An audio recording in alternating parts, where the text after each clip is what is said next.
Tapi kamu masih panggil saya zalim. Padahal saya pasangin AC di kamar kamu. Saya yang belikan kamu baju baru. Kamu arisan saya yang bayar. Perhiasan saya yang beliin. Kamu kawin saya yang keluar biaya. Kamu panggil saya zalim. Apa jawab si anak? Apa jawab istri itu? Dia bilang, betul, kamu berikan kepada kami dunia, tetapi engkau tidak memberikan akhirat kepada kami. Ke rumah dia bawa kentang, bawa beras, bawa minyak, tapi nggak bawa adab Nabi Muhammad, nggak bawa ilmunya Nabi Muhammad, nggak bawa sunnah dan akhlaknya Rasulullah Sallallahu Alaihi Wasallam, nggak ngajarin kepada anak tirinya cara rukuk yang benar, nggak ngajarin kepada anak-anaknya cara sujud yang benar, nggak ngajarin kepada anak-anaknya gimana baca Fatihah dengan benar, nggak dikasih tahu mana yang haram, mana yang halal.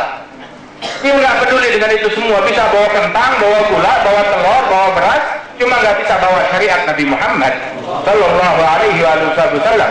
Itu anak bilang, sekarang gara-gara kamu saya di dunia itu terjerat narkoba. Gara-gara kamu gak didik saya, itu anak gadis terjeblos dalam pergaulan bebas. Ini nggak pakai kerudung. Gara-gara kamu nggak perintahkan, nggak ada amar ma'ruf, nggak perhatian dengan keluarga, akhirnya yang terjeblos, yang kena kejahatan, yang maksiat, yang rusak masa depannya, semua gara-gara kamu. Akhirnya sekarang kami ketempuan, mesti masuk neraka. Saya nggak mau masuk neraka sendirian. Kami minta keadilan dari Allah Ta'ala. Maka Allah Ta'ala memutuskan, kamu, bapak, ibu, anak masuk neraka. Na'udzubillah min dzalik. Orang tuanya rajin, dia pegang tasbih, subhanallah bihamdihi, subhanallahil azim, ya Rabbi salli ala Muhammad, ya Rabbi salli alaihi wasallam. Tapi kok anak gadisnya dengan rok yang pendek di pangku sama laki-laki yang bukan muhrimnya. Nggak peduli anaknya megang jarum suntik, megang botol. Na'udzubillah min dzalik. Hadir maulid, hadir pengajian, bagus. Tapi orang yang hadir pengajian harus tahu mendidik anak istrinya dengan benar, mendidik keluarganya dengan benar. Wa Rasul Sallallahu Alaihi Wasallam, beliau bilang dalam hadis, innama bu'istu liutammima makarimal akhlak. Saya diutus untuk menyempurnakan akhlak yang mulia. Kita ngaku cinta sama Nabi, kita nggak niru akhlaknya Nabi Muhammad. Kita nggak mencontoh Nabi Muhammad Sallallahu Alaihi Wasallam. Maka tanamkan kecintaan kepada Nabi Muhammad dalam hati kita, dalam keluarga kita, dalam anak-anak kita. Jadikan Rasulullah sebagai idola, manusia yang paling dicintai, yang dikagumi Sallallahu Alaihi Wasallam. Sebab beliau cinta kepada kita lebih daripada itu semua, daripada ibu, bapak, keluarga kita masing-masing semua akan kabur. Hari kiamat takut ketempuan, takut dijadikan kambing hitam. Tapi Nabi Muhammad mencari umatnya, dia yang nolong umatnya. Bilang, sahabat bertanya, ya Rasulullah, besok di hari kiamat bagaimana? Aina najidu? Di mana kami akan mendapatkan engkau? Rasul Sallallahu Alaihi Wasallam menjawab, satajiduni indal mizan.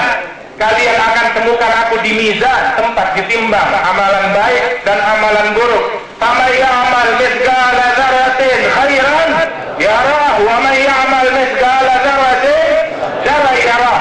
Faman thaqulat mawazinuhu fa huwa fi 'ishatin radiyah, wa man khaffat mawazinuhu fa ummuhu hawiyah, wa ma adraka ma hiya narun hamiyah. Nasallallahu al-afiyah.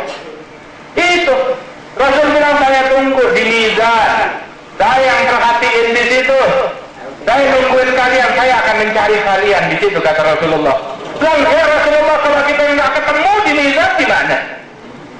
Rasul bilang, antazirukum inda sirat, saya tunggu di sirat, di jembatan.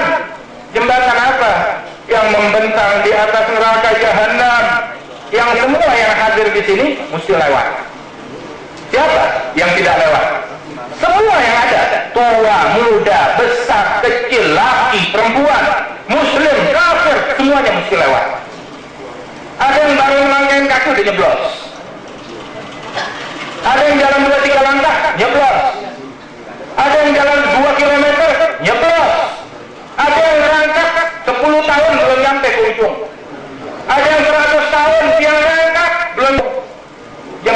yang lebih tipis daripada rambut, lebih tajam daripada pedang, semua wajib lewat di situ.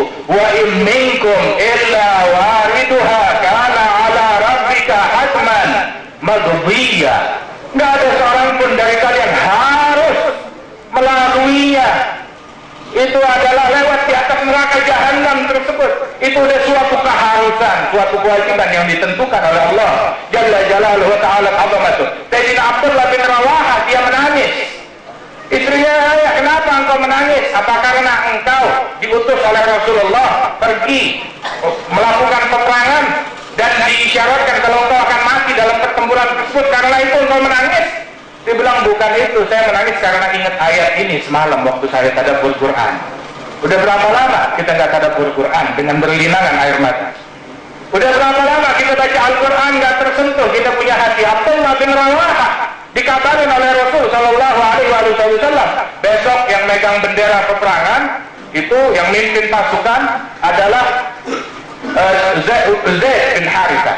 Kalau Zaid terbunuh, yang megang bendera Ja'far bin Abi Thalib. Kalau Ja'far terbunuh, yang megang bendera Abdullah bin Rawaha. Kalau Abdullah bin Rawaha terbunuh, muslimin pilih pemimpin mereka sendiri. Sahabat semuanya paham, ini isyarat kalau tiga-tiganya bakal mati.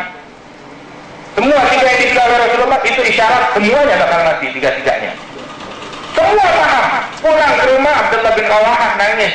Dia bilang, kenapa engkau nangis? Kata istrinya, engkau takut bilang sama Rasulullah engkau nggak pernah meninggalkan satu pertempuran bersama Rasulullah. Kali ini engkau minta izin, pasti diizinkan oleh Rasul Shallallahu Alaihi Wasallam. Bilang, enggak, saya nangis bukan karena itu, tapi karena semalam saya membaca firman Allah Ta'ala, wa in minkum illa wariduha kana ala rabbika hatman maqdiyya. Saya teringat firman ini, kalau saya harus lewat di atas neraka jahanam, di atas sirat, saya yakin saya bakal lewat, tapi saya ragu apakah saya akan selamat. Teringat ayat itu, saya menangis. Malam dia merenung, siang hari yang dia baca semalam tetap ada di dalam otaknya. Dia duduk, dalam otaknya ayat ini. Dia bisnis, dalam otaknya ayat ini. Dia bicara dengan orang, bergaul, bermasyarakat, dalam otaknya ayat ini.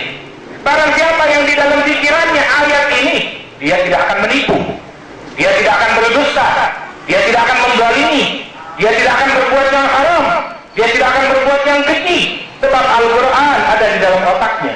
Ayat ini ada khauful masir, takut akan akhirat itu membayangi, ada di hadapan matanya. Ini sahabatnya Rasulullah Sallallahu Alaihi Wasallam.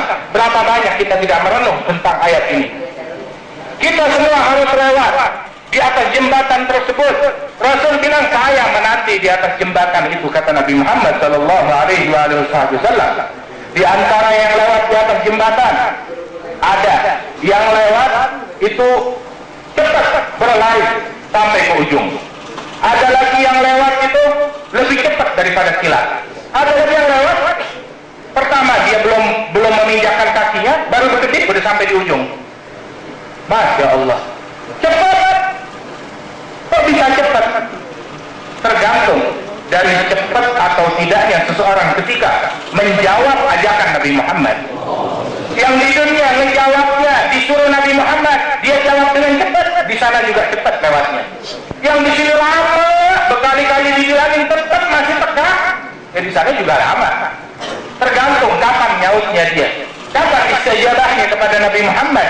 Ya ayyuhalladzina amanu istajibu lillahi wa lirrasuli idza da'akum lima yuhyikum.